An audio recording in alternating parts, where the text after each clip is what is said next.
70% of the world's insulin is actually consumed by 30% of the world's diabetics. Now that 30% live in the richer countries, North America, the EU and so on. But in fact, where the real need is in developing countries with very large populations. Dr. Maurice Maloney has made it his life's work to change the way plant proteins are developed for medicinal uses.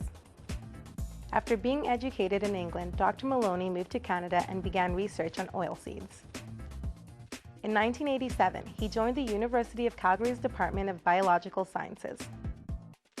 In 1994, while working with Argentine canola, Dr. Maloney successfully isolated and transferred the gene that produces hirudin, a blood anticoagulant used to treat people who have suffered from heart attack and stroke. The same year, Dr. Maloney founded Symbiosis Genetics Inc., a company dedicated to developing plant-based proteins for use in medications. Today, he remains the Chief Scientific Officer for the company. The molecule is identical. The key differentiating factor is that we will make insulin with a much reduced cost of capital. Capital expenditures are probably the limiting factor on building new capacity, and we believe that we can knock 70% off the capital costs for making insulin.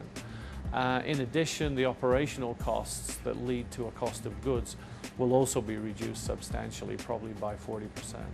For those in the world who need insulin, Dr. Maloney's innovation and leadership will save lives, and that is why Dr. Maloney is the recipient for the AVAC Dow Agro Sciences Aztec Innovation in Agricultural Science Prize.